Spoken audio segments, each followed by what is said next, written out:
Welcome back mga ka-Waking Nation. So nandito tayo sa JF Fitness Gym. Papakita ko sa inyo yung back workout ko. Na tayo 16 days out sa IFBB Pro Tokyo Pro Show. Olympia qualifying din. And yun nga, mababa na yung carbohydrates natin. Naka 50 grams lang tayo ng total this day.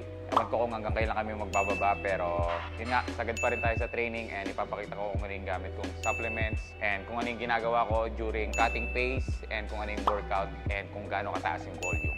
Let's go!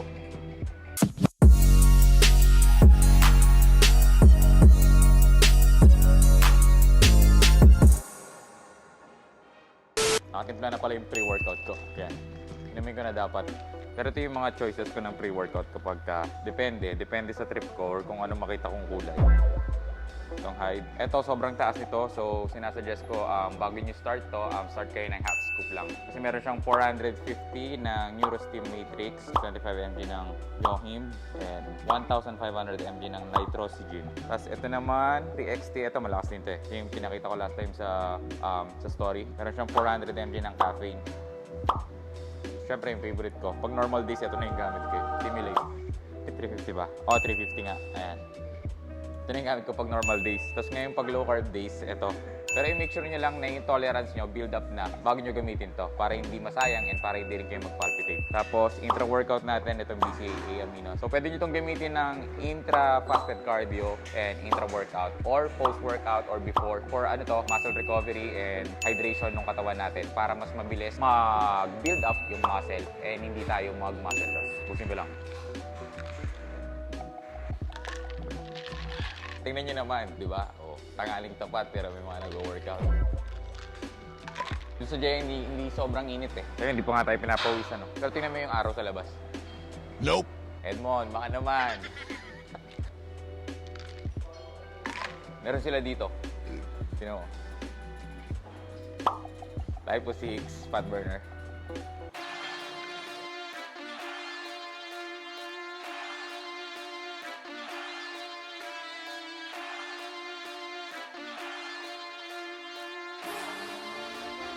Nakalimutan ko yung resistance band ko. And kung walang PVC pipe, pinaka-the best na gawin yan, mga arm circle. Basta kunin nyo lang yung range. Grabe, ramdam ko agad yung pre-workout. What?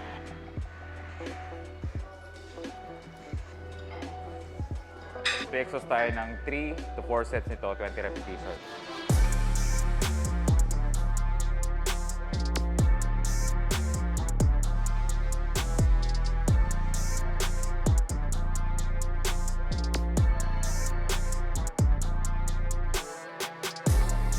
Back day, pinigay yung legs. Start tayo ng lat pull down using this bar. Bali dito sa bar na to, ang target natin is yung teres part nitong back. Ito, dito banda. And kapag kinuha mo naman yung full squeeze, may hit mo yung mid-back. Siyempre, kuhanin natin yung full stretch and full squeeze. Goal natin is i-push yung blood hanggang dun sa may mid-back. Hindi lang dito sa outer portion ng lats.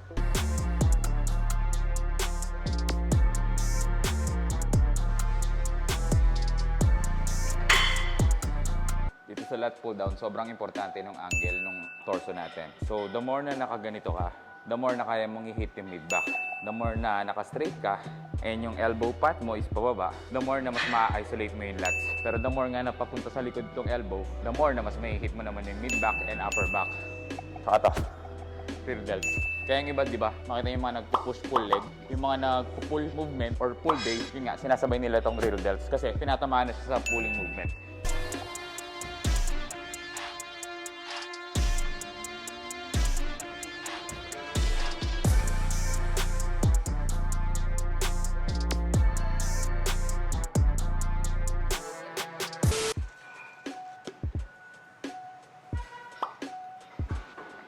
Naubos na yung mga tumbler ko. Yung mga galing ko sa waking. Puro pinag-gaming. Puro Nigel. Baka meron ka pa. Last set tayo dito. Bali, total tayo ng 4 sets. Tapos yung last set, drop natin sa half. So, gagawa lang tayo ng fail. At least minimum ng 10 reps. Tapos drop. Tapos try natin i-fail yung pag-drop natin.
Yan yung pump ng 50 grams ng carbohydrates. Tapos hide. First exercise.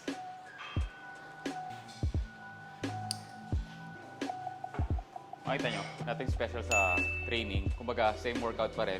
Pero yung progress kasi, nangyayari kapag dire-diretso ka and pinapasok mo yung mind and muscle connection dun sa exercise para ma-isolate yung muscle, para mag-work yung muscle, para mag-stimulate ng growth. So, useless yung papalit-palit ka ng workout pero hindi mo naman nakukuha yung intensity na kailangan ng muscle para mag-grow. So, sayang lang din. Labas si Waking ng ganito, no, bro? Ganitong saan? Ito bro, sa ano lang to? 200 pesos. SM. Ay, Robinson. 200 pesos. Next natin, yung normal lat pull down. 4 sets, 10 to 15 repetition range. So, depende. Pag kaya pa mag-increase, okay lang. Basta pasok ka dun sa 5 to 30 repetition, pasok ka pa rin sa muscle growth or hypertrophy.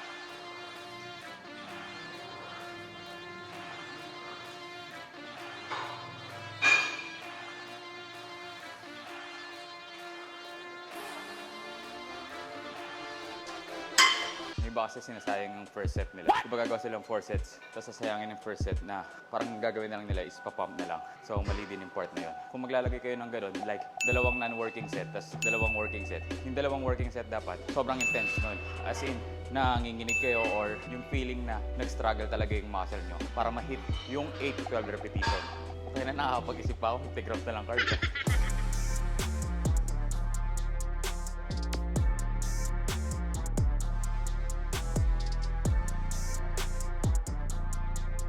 Sabihin ko na, bakit itong mga athletes kapag cutting pace na or nagpapatuyo na is hindi na nagbubuhat ng sobrang heavy kasi risky na sa joint. So dry na yung joint natin, hindi na siya advisable to lift heavy weights na mag-range ka ng 1 to 4, 4 to 8. So prone ka na sa injury. So kailangan natin volume na. Tapos hindi na rin tayo nag-aabol ng muscle growth dito.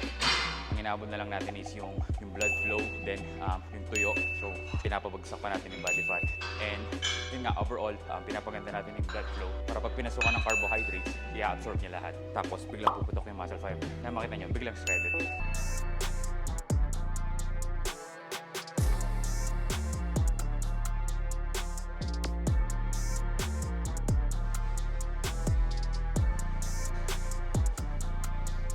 Thank you bro, thank you.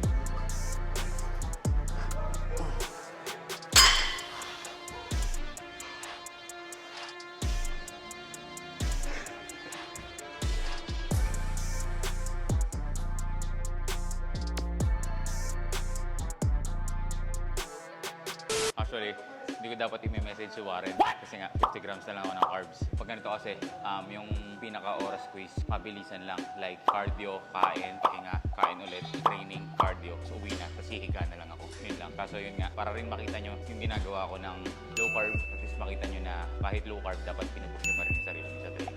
Lalo na kung nagka-carb cycling kayo. Ayan, alam to ng mga naka-low carb yung feeling na nangihina, hindi mo mabuhat yung binubuhat mo ng normal days na naka-normal high carb ka. Makikita nyo iba rin yung pump, iba yung fullness, iba yung feeling. Kaya yung iba hindi nagpo-post ng flat. Last bro.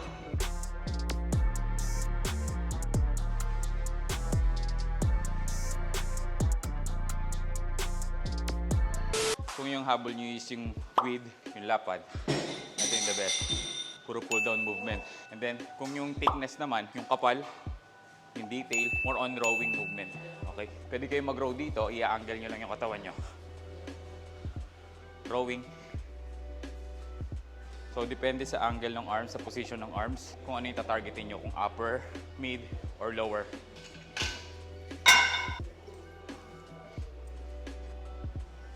Ito marami nagtatanong, lalo yung mga beginners, kung ilang oras ba dapat nag-workout sa gym. Pinaka-advisable is, kung beginners ka, mag-maximum ka ng 1 hour and 30 minutes. Kasi for sure, hindi mo makukuha yung 45 minutes na workout nang nalalagay mo yung intensity. Kasi for sure, hindi mo kayang i-hold yung resistance or yung workload na kaya mo kunin ng normal na bodybuilder sa 45 minutes. So kung beginner ka, mag-maximum ka ng 1 hour and 30 minutes para lang magawa mo ng maayos yung exercise. Huwag mo madaliin. Pakiramdaman mo yung movement, pag-aralan mo kung tinatamaan yung target muscle.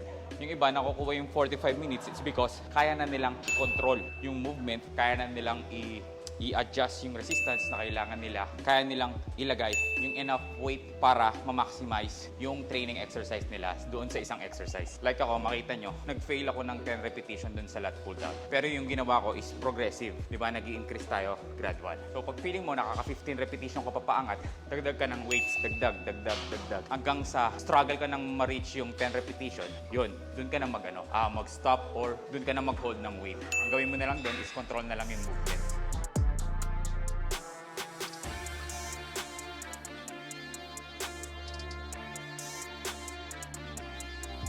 Rowing, 4 thickness ng back. Then, yung angle natin is ang target natin is upper back.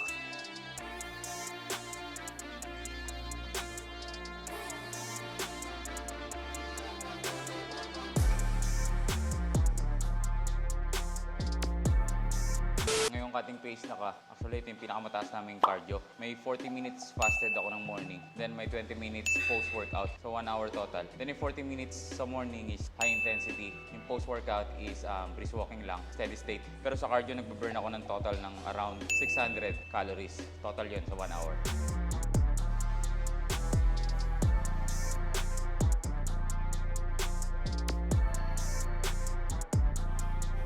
Set tayo ng T-bar row, tapos magda-drop set tayo pa isa-isa. So, fail tayo. Tingnan natin kung ilan yung magagawa. Bukan maka-10 dito sa first set, tapos the rest, bahala na. Basta fail yung goal natin dito. Pa isa-isa lang, bro. Pag nag-stop na ako sa taas, baklas isa. Parang ginawa natin last time yun, no? Okay.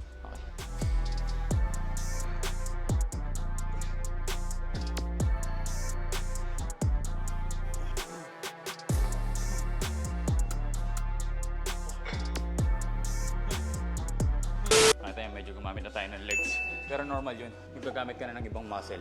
Kapag in-overload mo yung workout, okay lang yung paminsan-minsan. Huwag naman sa buong exercise gagawin mo yun. Pero yun nga, usually, nangyayari yun sa last set na. Kasi nga, doon ka na magma-max out eh. Doon mo na i-overload yung target muscle. As long as walang masakit, walang awkward feeling, walang discomfort dun sa movement, okay lang. And lastly, napipil mo pa rin yung target muscle.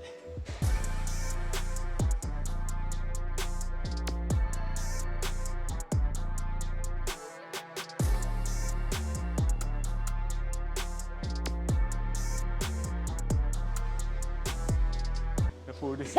Tidak bro. Bucket. And food. Dumbbell row, superset tayo ng straight leg deadlift.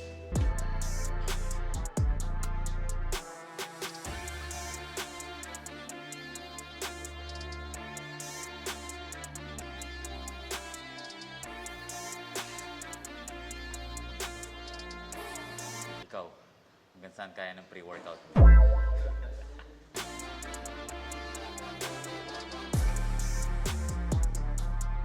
Sa angle nitong row, mababias natin is more on upper portion ng back. So kung gusto nyo i-bias yung lower portion, yung lower lats, kailangan high angle tong cable. Yan. Kailangan nandito yung cable, or nandito, or at least dito. Pantay pag pinul nyo dito. Ngayon, pag nasa baba, ang pulling movement mo, paangat. So kung mas squeeze, makita mo, upper portion ng back or mid back. So magagawa mo pag ganito yung machine, it's either tataas ka, i-angle mo yung body mo pa forward, yun lang. Para ma-hit mo yung lower.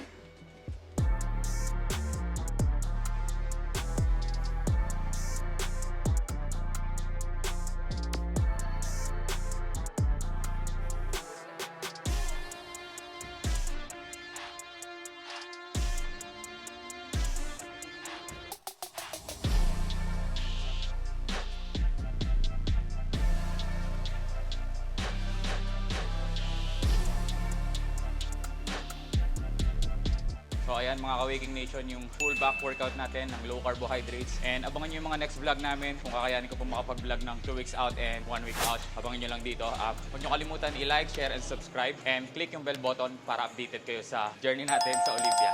So thank you mga ka-Waking Nation. God bless.